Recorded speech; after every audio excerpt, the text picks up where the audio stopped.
Hello नमस्कार दोस्तों। NTPC के अगले सेट के साथ हम आए आपके सामने। चलिए शुरू करते हैं। आज 9 जून का सेट बनाते हैं सेकेंड शिफ्ट का। ठीक है, पहले प्रश्न को देखते हैं। पहले प्रश्न में बोल रहा है कि एक व्यापारी अपने माल पर क्रय मूल्य से 65% अधिक मूल्य अंकित करता है तथा अंकित मूल्य पर 8% की छूट देता है। उसका लाभ या हानि प्रतिशत हमें ज्ञात करना है। ठीक है, तो इस तरह के प्रश्न में सीधा हमें 100 रुपये मान लेना है कि सीपी है, 165% बढ़ा के उसका मूल्य किया जाता है और फिर उस पर 8% की छूट दिया जाता है, तो 92% में ही बेचेगा। ठीक है, तो हम इसको अब काट लेते हैं। ये कट गया, 5 से काटेंगे 20 बार में 5 दिया 15, 5 दिया 15, ये कट गया। फिर 2 से काटेंगे, 2 दें 20 और 2 चौके नहीं सॉरी 4 से काट लेते हैं, 4 पचे 20 और 4 दूना 8, 4 तिया 12, कट गया। ऊपर क्या बचा 33 गुना 23 और नीचे 5। अब दोनों को गुना कर लेते हैं। 23 तिया कितना होता है 69, इसको इससे किए 6 बच गया। 23 69 और 6 75, ठीक है 5। अब इसको हम डिवाइड कर लेते हैं। 5 15 75, फिर 5 1 5 और 4 25 40, इतना हो गया। अब ये 100 से कितना ज़्यादा है 51.8, तो इतना परसेंट का लाभ हो जाएगा। देखिए आंसर है। चलिए अगले प्रश्न को सॉल्व करते हैं। अगला प्रश्न है 7 नंबर में कि एक पाइप टैंक को 7 मिनट में भर सकता है, दूसरा पाइप है इसे 56 मिनट में खाली कर सकता है। ठीक है, तो दोनों पाइपों को खाली टैंक में एक साथ खोल दिया जाता है, तो टैंक को 3/4 भाग भरने में कितना समय लगेगा। ठीक है, तो हम इस तरह के प्रश्न को सीधा देखिए क्या करते हैं कि 7 गुना 56, और चूंकि एक खाली करने वाला है एक भरने वाला है, तो 56 माइनस 7 करेंगे। और टंकी का कितना भाग भरना है 3/4, तो 3/4 कर देंगे, आंसर आपका आ जाएगा। चलिए काटते हैं। 14 बार में कट जाएगा, 4 से 14 चौका 56 हो जाता है, और 56 में 7 गया कितना बचेगा 49 1 50, 49 हो जाएगा। तो 7 से ये 7 बार में कट जाएगा, और फिर 7 दूना 14, तो 2 तिया 6 आंसर है ना। इसको और इसको गुना करेंगे 2 तिया 6। चलिए अगले प्रश्न को देखते हैं। 11 नंबर के प्रश्न में देख लेते हैं। देखिए क्या बोल रहा है कि चेतन को पहले वर्ष में अपनी बिक्री में 2% की वृद्धि होती है और फिर दूसरे वर्ष में उसे 20% की वृद्धि प्राप्त होती है। ठीक है, मान लेते हैं पहले 100 था, तो इसमें 2% की वृद्धि हो गई, तो कितना हो जाएगा 102 हो जाएगा, है ना। और फिर उसमें 20% की वृद्धि हो गई, तो 102 का 20% कितना होता है 20 25 100 और 5 दूनी 5 20, 20.4। यानी अब 102 था, फिर उसमें 20.4 बढ़ गया, तो अब कितना हो गया 102 और एक 20.4 हो गया 122.4। अब देखिए सबको हम मिटा देते हैं, हाँ ठीक है ना। उसके बाद देखिए 122.4 हो चुका है, ये 2 बार बढ़ के 2% और 20%, और फाइनली होके 176,800 इतना हो चुका है। मतलब इतना का वैल्यू इतना दिया हुआ है, हमें निकालना है पहले का, यानी 100% का वैल्यू निकालना है हमें। तो हम क्या करेंगे 122.4 गुना 100 कर देंगे, ये दशमलव हटाएंगे तो यहाँ पर एक शून्य बढ़ जाएगा। ठीक है, अब हम देखिए इस तरह से काउंट करेंगे, कैलकुलेट करना थोड़ा सा डिफिकल्ट हो जाता है, क्योंकि आंसर तो यहाँ पर हम देख रहे हैं कि सारा पॉइंट में दिया हुआ है, तो इस तरह से काट नहीं सकते, हमको भाग ही देना पड़ेगा। तो 1 2 2 4, ठीक है 1 2 2 4 को हम 1 7 6 8 0 इस तरह से भाग दे देते हैं यहाँ तक। ठीक है, एक और शून्य ले लिए यहाँ तक, बाकी हम बाद में 3 शून्य से गुना कर देंगे। चलिए हम भाग दे लेते हैं। 12 24 यहाँ पे हम एक बार लगाते हैं, 12 24, 8 में 4 गया 4, 6 में 2 गया कितना बचा 4, 7 में 2 5, यहाँ काट कूट यानी 544। अब ये शून्य नीचे गिरेगा, हो गया 5440। फिर हम कितना बार लगाएंगे 12 चौका 48, 12 25 60, 5 बार में ज़्यादा हो जाएगा, 4 ही बार लगाते हैं। तो 4 चौका 16 का 6, 4 दूना 8 और 1 9, 4 दूना 8 और 4 1 4। अब फिर घटा लेते हैं, 10 में 6 गया कितना बचा 4, यहाँ से 3 में 3 बचा तो 13 हो जाएगा, 9 4 13। ठीक है, यहाँ फिर 13 हो गया, फिर यहाँ 5 हो जाएगा, फिर इसमें काटकूट। अब एक चीज़ हमें यहाँ नोटिस ये करना है कि देखिए जो यहाँ पर नंबर ये बचा हुआ था ना, ये नंबर देखिए फिर से वही नंबर रिपीट कर रहा है। फिर ये वाला शून्य यहाँ पर गिरेगा, 5440 फिर से हो जाएगा, जो यहाँ था वही नंबर यहाँ से फिर हो जाएगा। तो मतलब अब ये बार बार 4 4 जो है ना, ये 4 4 4 इस तरह से रिपीट करेगा। तो जो ऑप्शन में ये 4 4 4 4 रिपीट कर रहा होगा वही आंसर हो जाएगा, क्योंकि हमें बाद में 3 शून्य से गुना करना है, तो पॉइंट तो हट जाएगा। ठीक है, तो हम यहाँ देखते हैं ऑप्शन में कि इसमें सिर्फ 4 4 है, तो एक के बाद देखिए यहीं पर सिर्फ 4 4 है, बाकी सब में अलग अलग डाटा है। देखिए एक के बाद 2 आ गया है, हम यहाँ पर तो कैलकुलेट कर चुके हैं 4। ठीक है, किसी ऑप्शन में नहीं है, तो ये आपका 12 नंबर में क्या दिया हुआ है कि अधिक संख्या 2 6 4 5 7 8 3। ठीक है, विषम अंक में 2 जोड़ दिया जाता है, तो सबसे पहले हम विषम अंक में 2 जोड़ देते हैं। कौन कौन विषम अंक है, एक 5 है, इसमें 2 जोड़ देंगे 7, 7 में 2 जोड़ दिए 9, 3 में 2 जोड़ दिए हो गया 5। अब सम अंक के बारे में क्या बोल रहा है कि प्रत्येक सम अंक में एक घटाया जाता है। तो 2 में 1 घटा दिए 1, 6 में 1 घटा दिए 5, 4 में 1 घटा दिए 3, 8 में 1 घटा दिए 7। अब बोल रहा है कि इस प्रकार बड़ी नई संख्या में सबसे बड़ी संख्या और सबसे छोटे अंकों का योग ज्ञात करना है। तो सबसे बड़ी 9 है और सबसे छोटी 1 है, तो दोनों जोड़ देंगे तो कितना हो जाएगा, 10 आंसर हो जाएगा। ठीक है, चलिए अगले प्रश्न को देख लेते हैं। 14 नंबर, रोहित ने एक वस्तु 4400 में खरीदी, उसने इस पर 3600 रुपये खर्च किया, उसने इसका मूल्य अपने कुल लागत मूल्य से 25% अधिक अंकित किया। तो लिए जो बोल रहा हम कर लेते हैं। 4400 में कोई चीज़ खरीदा और इसी में 3600 रुपये खर्चा कर दिया, तो इसका सीपी तो कुल मिला के दोनों हो गया ना, तो 4 3 7 1 8। अब इसका टोटल सीपी इतना हो चुका है। उसने इसका मूल्य जो है ना अपने कुल लागत मूल्य से 25% अधिक अंकित कर दिया, इसका 125% अंक कर दिया, और फिर उसने इस पर 19% की 2 क्रमिक छूटें दे दी है। ठीक है, तो 81 और 90 मतलब 81% गुने 81%। हम ऐसा क्यों किए, क्योंकि 19% की 2 छूट दिया हुआ है, तो जब 100 में 19 घटाएंगे तो 81 ही बचेगा, इसलिए हम यहाँ पर ये लिखे हुए हैं। ठीक है, तो अब हम इसको कैलकुलेट कर देंगे।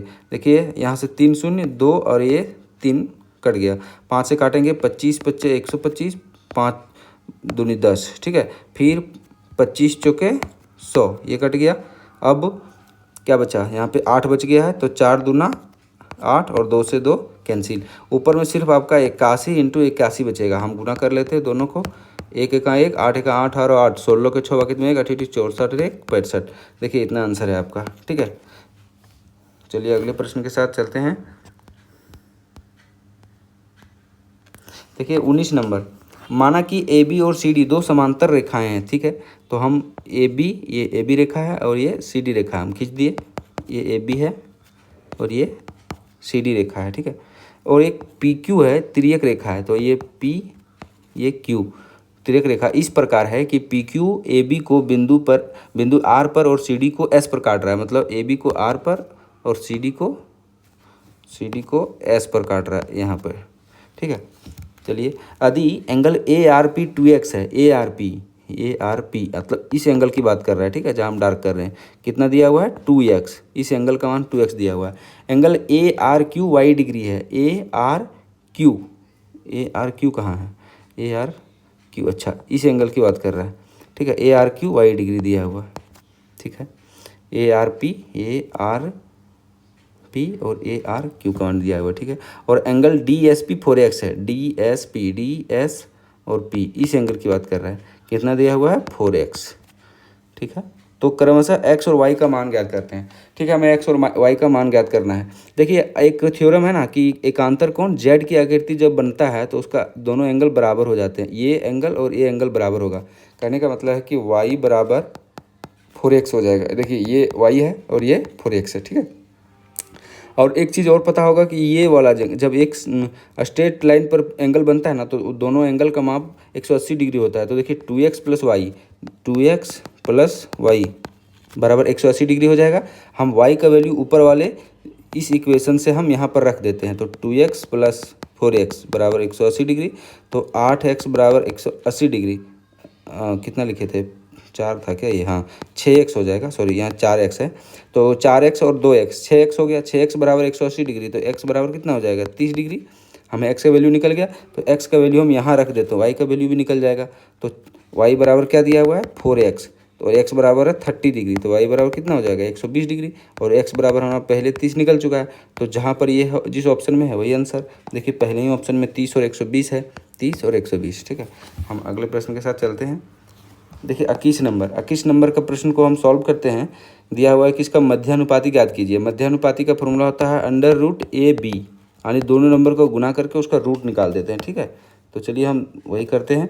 11 + 5√2 गुना 9 - 5√2। ठीक है, और इसका रूट हम इधर सॉल्व कर लेते हैं। एक बार इसको यहाँ से गुना करना है, फिर यहाँ से, फिर इसको यहाँ से और फिर यहाँ से, इस तरह से करना है। ठीक है, तो 11 × 9 99, और 11 5√2 से गुना करेंगे तो 55√2। फिर हम 5√2 को ऐसे करेंगे तो प्लस का 45√2, और फिर इसको हम इससे गुना करेंगे तो 25 दूना 50 हो जाएगा माइनस में। ठीक है। अब 99 में 50 को घटाते हैं, इसमें से इसे कितना बच जाएगा 49 और -55 रूट और प्लस 45 रूट 2 कितना हो गया 10 रूट 2। ये आपका आंसर हो जाएगा रूट में, ठीक है। और जैसे और इसको सॉल्व करना चाहें तो और तो ये होगा नहीं, ठीक है, ऑप्शन है ही नहीं, ऑप्शन गलत है, ये आंसर ये होगा, ये क्वेश्चन आपका गलत था, ठीक है। आप खुद से भी सॉल्व करके देख सकते हैं। चलिए हम अगले प्रश्न के साथ चलते हैं।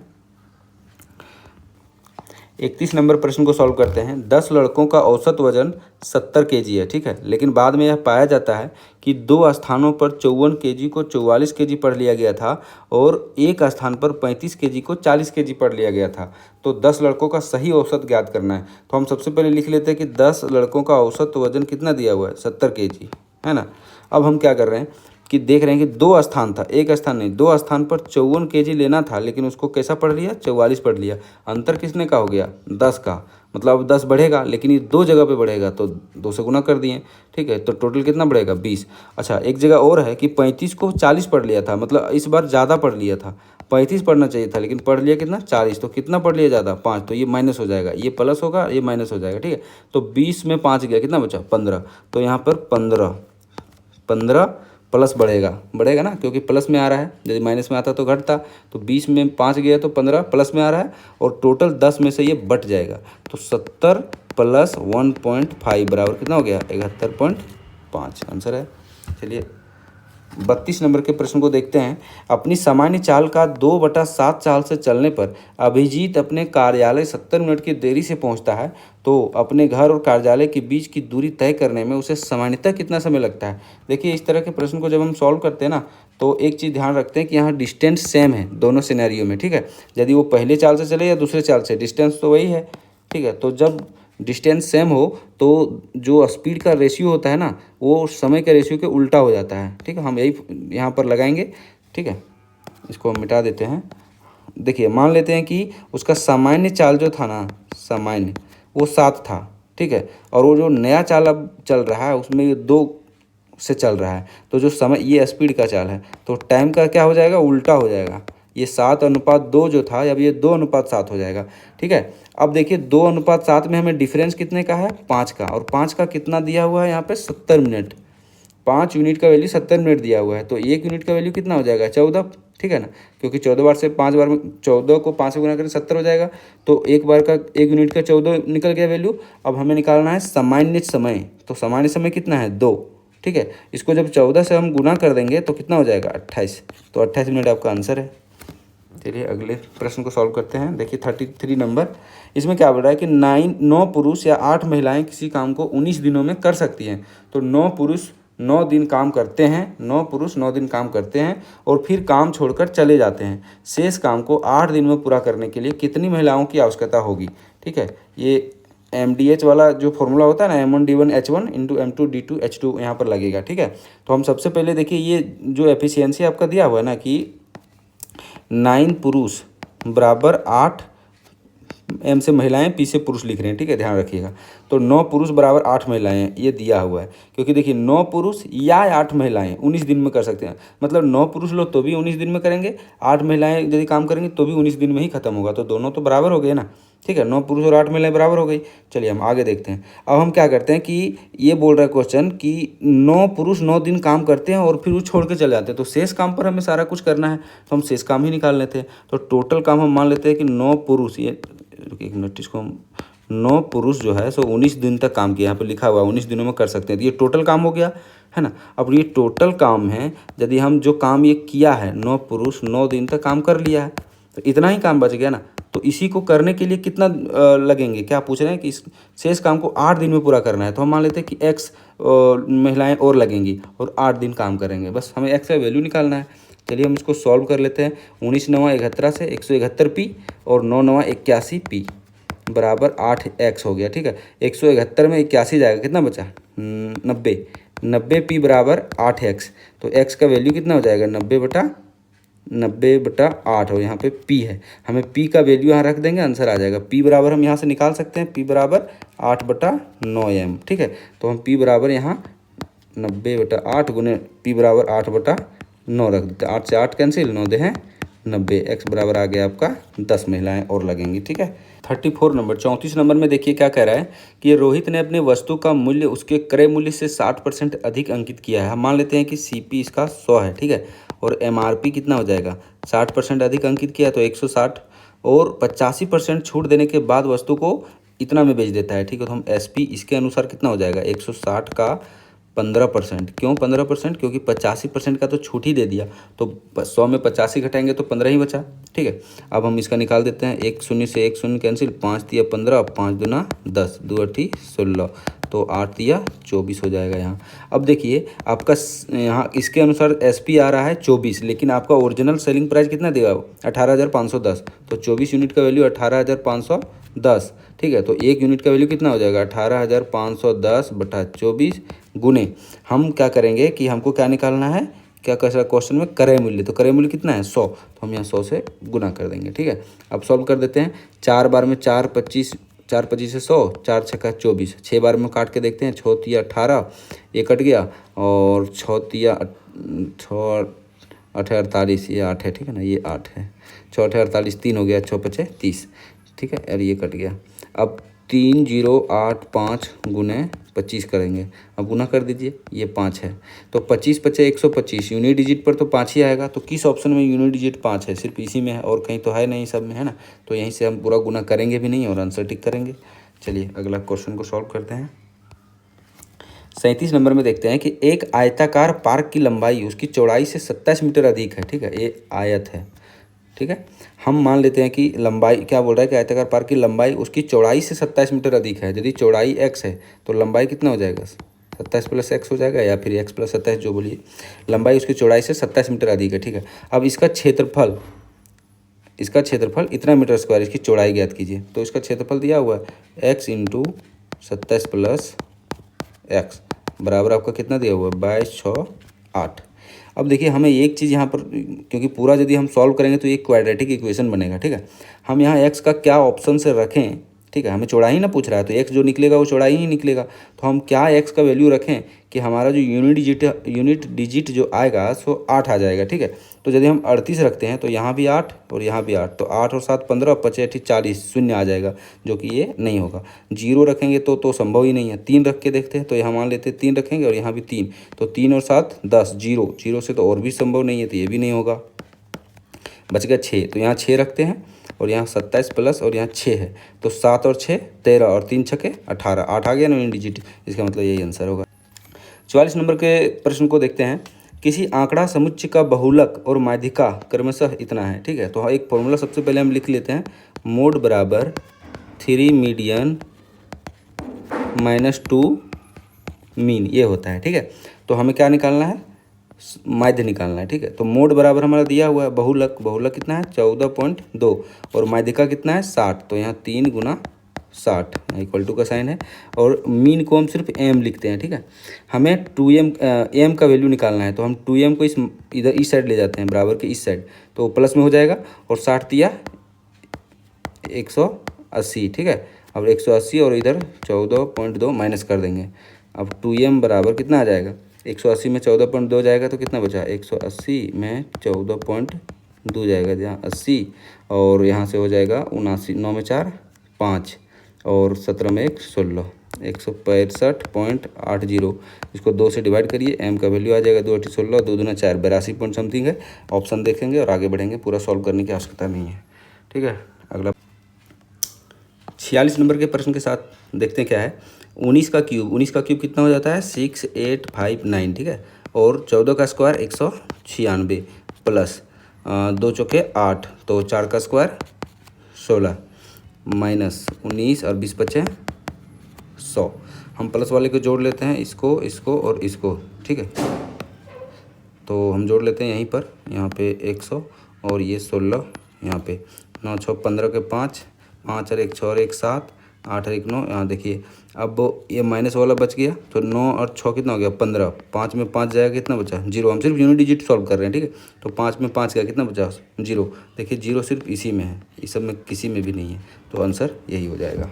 चलिए अगले प्रश्न के साथ 47 नंबर। x का 2% 24 है, ठीक है। तो x का मान निकालिए। बहुत ही आसान प्रश्न है। 2 बार है 24, तो x बराबर 1200। इधर कैंची गुना हो जाएगा ना आंसर। चलिए अगले प्रश्न के साथ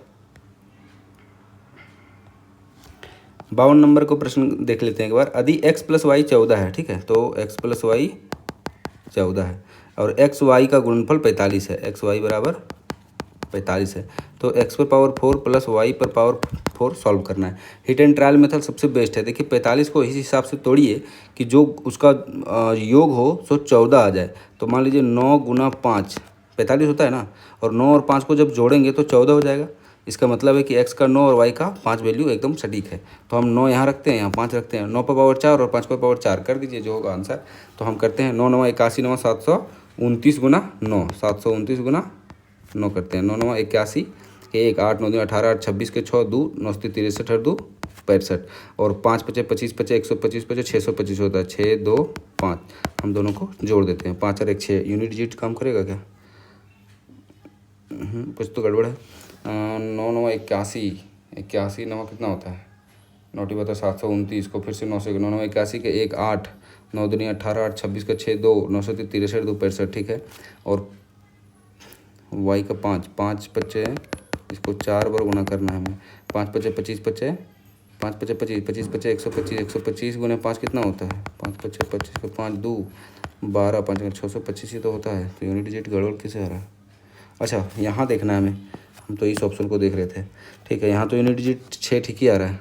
ठीक है, तो आंसर सही है 71 86। सिर्फ यूनिट डिजिट को हम देख रहे हैं, वरना आप पूरा भी जोड़ सकते हैं। 6 2 8 6 5 11 6 1 7 71 86। देखिए 71 86 आ गया ना। चलिए अगले प्रश्न को देखते हैं।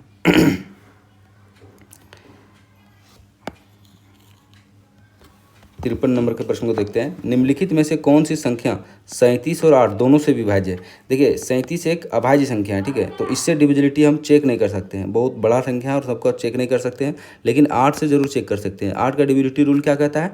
अंतिम 3 अंकों का योग यदि 8 से डिविजिबल है तो सब कटेगा, पूरा नंबर ही कटेगा। ठीक है, हम 8 से चेक कर लेते हैं। 3 अंक 8 8 64 1, ये तो कटेगा नहीं। फिर 8 चौके 32 5 बच गया। 8 6 48, ये भी नहीं कटेगा। हम आंसर वाले को छोड़ के चेक करते हैं एक बार, जैसे इसको 702 को 8 8 64 6 नहीं कटेगा, ये भी नहीं कटेगा। हम इसको एक बार देख लेते हैं। 8 दूनी 16 4 8 6 48, ये तो कट गया। इसका मतलब है कि ये 37 8 दोनों से विभाज्य। जब 8 से विभाज्य है तो 37 से चेक करने की आवश्यकता नहीं, क्योंकि सारा ऑप्शन तो वैसे भी 8 से ही नहीं कट रहा है। ठीक है, तो आंसर यही होगा। चलिए अगले प्रश्न को देखते हैं। 55 नंबर, इसमें क्या करना है? बहुत ही आसान प्रश्न है।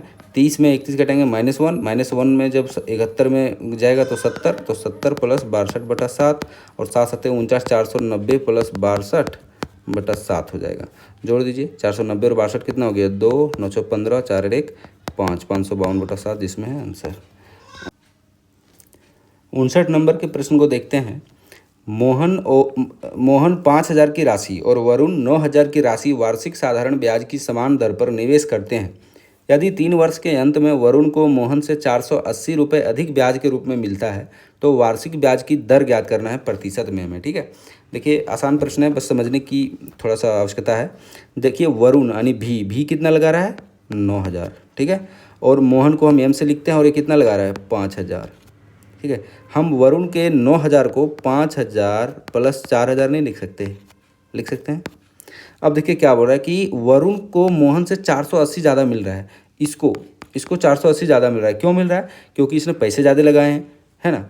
क्योंकि रेट और टाइम है वो दोनों तो सेम ही है ना। समय 3 वर्ष है और रेट दोनों के लिए पहले ही बता चुका है कि समान है। देखिए यहाँ समान ब्याज की दर यहाँ पे लिखा हुआ है ना, दर समान है। जब दोनों चीज़ सेम है तो पैसा ज़्यादा क्यों मिल रहा है? उसके मूलधन के कारण। ठीक है, तो हमारा 4,000 जो रुपया वो ज़्यादा वरुण लगा रहा है, उसी के कारण उसे 480 रुपये ज़्यादा मिल रहा है। ठीक है, और वो भी 480 जो ब्याज है ना 3 साल का है, तो 1 साल का कितना हो जाएगा? 3 से भाग दीजिए। 480 को 3 से भाग देंगे तो 160 हो जाएगा ना। तो 160 रुपया उसको ब्याज मिल रहा है, तो हम 1 साल के लिए कंसिडर करते हैं कि 1 साल में 160 रुपया मिला। कितने पर? 4,000 पर। ठीक है, और इसको हम परसेंट में चेंज करने के लिए 100 से गुना कर देते हैं। तो 1 शून्य से 1 शून्य कैंसिल, ये 2 शून्य से ये कैंसिल, और 4 चौका 16, तो R बराबर कितना आया? 4% आंसर। ठीक है, अगले प्रश्न को देखते हैं। 62 नंबर को देखते हैं। क्या कर रहा है कि ABCD के समांतर है एक तिर्यक रेखा PQ AB और CD को क्रमशः E और F पर प्रतिच्छेद करती है। तथा angle P E B 49 degree है। चलिए इसको सॉल्व करते हैं। देखिए दो रेखा है, दो लाइन है और ये पैरेलल है। कौन कौन? ए बी और सी डी, ठीक है, ये दोनों पैरेलल है, ये चीज़ ध्यान रखना है। और एक तिर्यक रेखा है, तिर्यक रेखा मतलब ऐसे करके काट रहा है इसको, जो तिर्यक रेखा का नाम पी क्यू दिया हुआ है। और पी क्यू जो है इन दोनों रेखाओं को ई और एफ पर काट रहा है, यहाँ ई है और यहाँ पर एफ है, ठीक है, प्रतिच्छेद करती है। तथा angle P E B 49 degree है। पी ई बी यानी ये वाला एंगल जो है 49 डिग्री दिया हुआ है। ए बी और सी डी के बीच स्थित एक बिंदु जी, ये लाइन ए बी है, ये लाइन सी डी है, इसके बीच में कोई बिंदु जी है, मान लेते हैं यहाँ पर एक बिंदु जी है, ठीक है। और बोल रहा है कि एंगल बी ई जी 35 डिग्री है। बी ई जी, एंगल बी ई जी, तो ये वाले एंगल का बात कर रहा है, ठीक है, ये 35 डिग्री है, बी ई जी 35 डिग्री है। और जी एफ ई का मान जो है 16 डिग्री दिया हुआ है। जी एफ ई यानी यहाँ से हमको मिलाना पड़ेगा तभी जी एफ ई निकलेगा, ठीक है। इस एंगल को 16 डिग्री दिया हुआ है, हमें निकालना क्या है? ई जी एफ, हमें इस एंगल को निकालना है, ठीक है। बहुत ही आसान हो गया। आप देखिए कैसे सॉल्व करते हैं। एक स्ट्रेट लाइन पर बना हुआ एंगल 180 डिग्री होता है, ठीक है। तो ये 49 डिग्री दिया हुआ है, ये 35 डिग्री दिया हुआ है, ये एंगल तो निकल गया। कितना निकला? 9 5 14 और 4 3 7 1 8, 84 डिग्री। तो 180 में 84 गया, कितना बटा? 96 डिग्री। तो ये वाला मान हो गया 96। हमें ये निकालने के लिए 180 में ये दोनों को जोड़ देंगे, 96 और 16 को, आंसर निकल जाएगा। तो 180 माइनस 96 प्लस 16, ये दोनों को हम जोड़ देते हैं। कितना हो गया? 6 6 12 का 2 वक्त में 1 9 1 10 और 11, यानी 180 में यदि 112 घटाएंगे तो कितना बचेगा? 68 डिग्री। ये आपका आंसर निकल गया, ठीक है। चलिए अगले प्रश्न को सॉल्व करते हैं। 66 नंबर। देखिए इस प्रश्न में क्या कहा है कि किसी निश्चित राशि पर 19% वार्षिक ब्याज की दर से 2 वर्षों के साधारण ब्याज और वार्षिक रूप से संयोजित चक्रवृद्धि ब्याज के बीच का अंतर 590 है, तो राशि ज्ञात करें, ठीक है। तो हमें क्या करना है? P R square by 100 square का फॉर्मूला लगाते हैं। 2 वर्ष के लिए है इसीलिए। पी हमें दिया हुआ है क्या? पी नहीं दिया है, तो हमें क्या निकालना है? राशि ही तो ज्ञात करना है, ठीक है। तो पी आर स्क्वायर, तो 19 का स्क्वायर कितना होता है? 361 और नीचे 100 का स्क्वायर यानी 100 इंटू 100 और इसका अंतर दिया हुआ है 590। हमें पी निकालने के लिए क्या करना पड़ेगा? ये इधर आके गुना हो जाएगा और ये इधर आके डिवाइड हो जाएगा। तो 590 डिवाइड बाय 361 इंटू 100 ये आपका आएगा। अब इसको डिवाइड करने के लिए हमें चूँकि आंसर बहुत ही एक्यूरेटली निकालना पड़ेगा, निकटतम पूर्णांक तक ज्ञात करना है, तो हम 361 गुने 590 भाग दे लेते हैं। यहाँ 1 है, 361 को एक बार में लगाते हैं। 361, 10 में 1 गया 9, 8 में 6 2, 5 में 3 2, ठीक है, पॉइंट लगाते हैं। फिर इतना हो जाएगा 6 7 या के 7 42, 7 या के 4 25, 6 बार में लगेगा, ठीक है। 6 कम 6 6 6 36 का 6 3, 6 18 19 20 21, 10 में 6 गया, कितना बचा? 4, 8 में 6 2, 2 में 1 1, यहाँ कुछ भी नहीं। फिर 12 40 हो गया। फिर कितना बार में लगा सकते हैं? 4 3 12 2 14, 3 बार में ही लगाना पड़ेगा। तो हम थोड़ा ऑप्शन मैच करने की कोशिश करते हैं, अभी और क्लोज जाना पड़ेगा, ठीक है। हम और जाते हैं। 3 बार में 3 1 का 3, 3 6 का 18, 3 3 9 1 10, 10 में 3 7 और 13 में 8 5 और यहाँ पे क्या हो गया? 11 में 10 1। फिर एक पॉइंट के बदले 0 हो जाएगा, 15 70।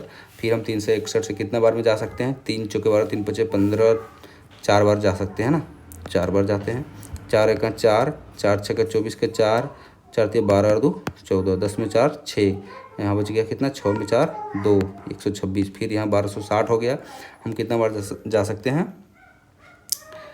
अच्छा ऑप्शन एक बार हम देख लेते हैं कि कितना है। 1.634 यहीं पर है और किसी में है नहीं, तो यही आंसर हो जाएगा, ठीक है। 69 नंबर के प्रश्न में देखिए क्या कह रहा है कि एक कक्षा में 14 लड़कों का औसत वजन 40.25 है और शेष 4 लड़कों का औसत वजन 33.5 है। तो कक्षा के सभी लड़कों का औसत ज्ञात करना है, ठीक है। पहले 14 लड़का का कुछ औसत दिया है और शेष 4 लड़कों का कुछ औसत दिया हुआ है। हमें टोटल लड़के का निकालना है, यानी 14 और 4 18 लड़के का। तो हम यहाँ पर दोनों निकाल लेते हैं दोनों का और फिर जोड़ के 18 से भाग दे देंगे, है ना। तो चलिए 14 गुना 40.25 यदि हम करते हैं तो कितना आ जाएगा? सीधा गुना करते हैं। 14 25 70 का 0 7 बच गया बाकी। 14 दूना 28 और 7 35। 35 क्यों लिखे हैं? क्योंकि अगला अंक 0 है, ठीक है। और 14 चौका 56, ये हो गया 563.50। अब 4 का दिया हुआ है, 4 लड़कों का औसत कितना? 33.5, अब इसको गुना कर लेते हैं। 4 पचे 20 का शून्य, बाकी तुम्हें 2 पॉइंट लगाना पड़ेगा। फिर 4 तिया 12 और 2 14 का 4, बाकी हाथ में 1, 4 तिया 12 और 1 13, इतना हो गया। अब दोनों को जोड़ देते हैं। देखिए यहाँ पे 2 शून्य लगा लेते हैं। 0 0 0 5 और 4 और 3 7, 6 और 3 9, 5 और 1 6। अब इसको 18 से हमें डिवाइड करना है। कितना हो जाएगा? 18 तिया 54, कितना बच गया? 54 और 5 59, यानी 15 बच गया, हो गया 157। तो 18 तिया 54, 18 72, 18 पच्चीस 90, 18 छः 78, तो 18 से 8 44, 8 बार में जाएगा। ठीक है, 144, इसमें 144 घटाते हैं। 7 में 4 3, 5 में 4 गया 1, यहाँ कुछ नहीं 13, और अगला अंक क्या था यहाँ पे? 7। चलिए आगे हमें जाना ही नहीं है। 38 किस में, सो देख लेते हैं ऑप्शन में। 38 इसी में है। ठीक है, तो यहीं पर हमें आंसर क्लिक कर देना है। चलिए आगे हमें सॉल्व करने की आवश्यकता नहीं है, आप आगे कर सकते हैं। चलिए अगले प्रश्न को देखते हैं। 71 बोल रहा है कि जब 1278, 2368 और 4318 को बड़ी से बड़ी संख्या x से जब विभाजित किया जाता है तो प्रत्येक स्थिति में शेषफल y बचता है। तो 3x माइनस 14y का आंसर निकालना है हमें। ठीक है, इस तरह के प्रश्न में हमें क्या करना रहता है कि डिफरेंस निकालना है। ठीक है, 1278, 2368 और 4318, इन दोनों का डिफरेंस निकालिए और उसका फिर HCF निकालना पड़ता है। ठीक है तो हमें डिफरेंस निकाल लेते हैं। 8 में 8 गया 0, 6 में 7 गया तो घटेगा नहीं, 16 में 7 जाएगा 9, फिर 12 में 2 में 2 जाएगा 0। ठीक है, और 2 में 1 गया 1, 1090 हो गया। अब इसमें घटाते हैं। 8 में 8 0, 11 में 6 5, 2 में तो घटेगा नहीं तो हो गया 12 में 3 9, 3 में 2 1, 1950। ठीक है, अब हम इन दोनों का HCF निकालें तो कितना हो जाएगा? 10 हो जाएगा। 5 से भी बड़ा 10 हो जाएगा। ठीक है, इसका HCF 10 से भी तो कट रहा है, दोनों 10 हो जाएगा। तो HCF इसका हो गया 10। ये x का वैल्यू निकल गया। y निकालने के लिए क्या करना पड़ेगा? हम तीनों संख्याओं को डिवाइड करके देखते हैं, जो शेषफल बचेगा वही y है, क्योंकि सभी में समान शेषफल बचेगा। ठीक है, तो 1278 को 10 से यदि हम डिवाइड करते हैं तो शेषफल कितना बचेगा? 10 एका 10 2, 10 दूना 20 7, 10 से 70, यूनिट डिजिट में जितना बचा हुआ है यही बचेगा, है ना, बाकी सब तो कट जाएगा। यानी y बराबर आ गया 8। अब हम सभी को सॉल्व कर देते हैं। x के जगह पर 10 रखते हैं तो 3 दें 30 यहाँ पर, और माइनस 8 रखते हैं 14 8 72 से 112, तो 112 में 30 जाएगा, कितना बचेगा? -82। ठीक है, आंसर हो गया। चलिए अगले प्रश्न को देखते हैं। 76 नंबर। अपनी सामान्य चाल के 2/3 की चाल से चलने पर अभिजीत अपने कार्यालय 28 मिनट की देरी से पहुंचता है। अपने घर और कार्यालय के बीच की दूरी तय करने में उसका सामान्य समय कितना है? तो सामान्य चाल यहाँ पर लिखते हैं और यहाँ पर नया चाल लिखते हैं, जो अब उसमें कुछ चेंजिंग किया है। तो सामान्य चाल का 2/3, यानी पहले सामान्य चाल इसका 3 था। ठीक है, और नया चाल इसका 2 हो गया। ये क्योंकि देखिए सामान्य चाल को यदि हम 3 मान लेते हैं तो 3 का 2/3 कितना होता है? 3 से 3 कैंसिल 2 हो गया, तो इस तो यहाँ 2 लिखे हैं। ठीक है, तो हम थोड़ा बैक कर लेते हैं। अब इसका देखिए ये स्पीड का रेशियो है, तो ये टाइम का रेशियो क्या हो जाएगा? उल्टा हो जाएगा, 2:3 हो जाएगा। और यहाँ पर कितने का अंतर है? 1 का, और 1 यूनिट का वैल्यू यहाँ पे 28 मिनट दिया हुआ है। ठीक है, तो 1 यूनिट का जब 28 मिनट है तो इसको सामान्य समय हमें निकालना है, ये 2 का वैल्यू, तो 28 दूना 56, तो 56 मिनट आंसर। ठीक है, देखिए 81 नंबर के प्रश्न को देखते हैं कि क्या बोल रहा है। एक आयत की छोटी भुजा लंबी भुजा से 16 सेंटीमीटर कम है। ठीक है, एक आयत बनाते हैं। क्या बोल रहा है कि एक आयत की छोटी भुजा लंबी भुजा से 16 सेंटीमीटर कम है। तो हम लंबी भुजा को x मान लेते हैं, तो छोटी भुजा x माइनस 16 हो जाएगा ना। अब क्या बोल रहा है कि इसके क्षेत्रफल का संख्यात्मक मान, तो सबसे पहले हम क्षेत्रफल का फॉर्मूला लिख लेते हैं। तो x इंटू x माइनस 16, क्योंकि लंबाई गुने चौड़ाई होता है। ठीक है, अब इसके परिमाप के संख्यात्मक मान के 3 गुने के बराबर, तो हम परिमाप का फॉर्मूला क्या होता है? 2 इंटू एल प्लस बी। तो एल इसका कितना है? x, और b कितना है? x माइनस 16, ये हो गया। और इसके 3 गुने के बराबर, तो फिर से यहाँ 3 गुना करना पड़ेगा, हो गया। अब हम सबको गुना कर लेते हैं। x को x से गुना करेंगे, x स्क्वायर माइनस 16x, 3 दूना 6, और यहाँ 2x माइनस 16, यहाँ हो गया x स्क्वायर माइनस 16x, और ये हो जाएगा बराबर के उधर 6 दूना 12x माइनस 16 छक 96। ठीक है, अब इधर हो जाएगा एक्स स्क्वायर, और ये वाला जब इधर आएगा बराबर के तो माइनस हो जाएगा, तो माइनस 28x, और इधर आके प्लस हो जाएगा 96 बराबर 0। अब हमको इस तरह से 28 को तोड़ना है कि गुना करने पर 96 और जोड़ने पर 28 आ जाए। तो क्या हो जाएगा 24 चौक 96 माइनस 24x प्लस 4x। देखिए अच्छा दोनों को माइनस रखना पड़ेगा, ठीक है। 24 चौक 96 हो जाएगा और प्लस 96 बराबर 0, और यहाँ पर एक्स स्क्वायर है। हम यहाँ पर x कॉमन ले लेते हैं, x माइनस 24, तो यहाँ पर भी x माइनस 24, क्योंकि दोनों बराबर होना चाहिए। यहाँ 4 आ जाएगा और माइनस में आ जाएगा, है ना। चलिए x बराबर 4 और x बराबर 24, दो वैल्यू आ रहा है। तो x का हम कौन सा वैल्यू लेंगे, 4 तो ले नहीं सकते क्योंकि यदि हम यहाँ 4 में 16 घटाते तो माइनस आएगा, तो भुजा का लंबाई माइनस में तो होता नहीं है, तो ये नहीं लेंगे, हम 24 लेंगे, ठीक है। तो x बराबर 24 आपका आंसर आ गया, क्योंकि आपको पूछा क्या था, लंबी भुजा, और लंबी भुजा को हम x माने हैं, ठीक है। चलिए अगले प्रश्न को सॉल्व करते हैं। हाँ 83 नंबर। एक निश्चित संख्या को दो भागों में इस प्रकार विभाजित किया जाता है कि पहले भाग के 5 गुना को दूसरे भाग के 14 गुना में जोड़ने पर कुल संख्या का 7 गुना प्राप्त होता है, ठीक है। तो मान लेते हैं एक x है एक y है, ठीक है। अब क्या बोल रहा है कि पहले भाग का 5 गुना तो x का 5 गुना, और दूसरे भाग का 14 गुना तो 14 गुना y का करेंगे तो 14y गुना में जब जोड़ देते हैं तो कुल संख्या का 7 गुना प्राप्त होता है। तो कुल संख्या कितना है x प्लस वाई, और इसका 7 गुना हो गया ये। अब हमें क्या बोल रहा है कि दूसरे भाग और पहले भाग का अनुपात निकालिए। दूसरा नंबर हम ये माने और पहला नंबर ये माने, यानी y/x निकालना है हमें, ठीक है। हम सॉल्व करते हैं। 5x प्लस 14y बराबर 7x प्लस 7y, ठीक है। हम जब इधर ले जाते हैं तो 7 में 5 गया 2x, और ये इसको इधर ले आते हैं 7y, तो x बाय y बराबर कितना हो जाएगा 7/2। हमें निकालना है y/x, तो हो जाएगा 2:7, ठीक है। देखिए आंसर आ गया। अगला प्रश्न है 84 नंबर। इसमें क्या बोल रहा है कि यदि द्विघात समीकरण 4x square plus bx plus 3 बराबर 0 और 8x square plus 4x plus c बराबर 0 में दोनों मूल सार्व हों तो क्रमशः b और c का मान ज्ञात करना है, ठीक है। देखिए हमें दिया हुआ है कि कॉमन इसका जो है ना मूल सार्व है, मतलब कॉमन है, तो दोनों जगह पे हमारा जो मूलों का गुणनफल और मूलों का योग सेम होगा। तो मूलों का योग यानी अल्फा प्लस बीटा का फॉर्मूला क्या होता है -b/a, तो -b/4, और यहाँ पर मूलों का योग का क्या हो जाएगा -4/8। अब चूंकि सार्व है तो ये दोनों बराबर होना चाहिए, ठीक है। तो हम यहाँ बराबर कर लेते हैं, -b/4 बराबर -4/8, 2 बार में काटेंगे और 2 से 2 ये कट जाएगा, ठीक है। तो कितना हो जाएगा b बराबर 2, ठीक है। माइनस से माइनस कैंसिल हो जाएगा ना, तो b बराबर 2 यहाँ आ गया। अब हमें c निकालना है। c निकालने के लिए क्या करना पड़ेगा, मूलों का गुणनफल का फॉर्मूला लगाना है। तो मूलों का गुणनफल बराबर क्या होता है c/a, यानी 3/4, और यहाँ पर मूलों का गुणनफल कितना हो जाएगा c/8। चूँकि अब ये दोनों बराबर हो जाएंगे तो हमें क्या करना पड़ेगा, दोनों को बराबर कर देना पड़ेगा। तो 4 दूना 8 और 2 तिया 6, c बराबर कितना आया 6, तो b बराबर 2 और c बराबर 6 आपका आंसर है। देखिए ये आंसर है आपका, ठीक है। चलिए 87 नंबर का बनाते हैं। एक पिता और उसके पुत्र की वर्तमान आयु, पिता को हम f लिखते हैं, पुत्र को हम s लिखते हैं, f से फादर s से सन, ठीक है।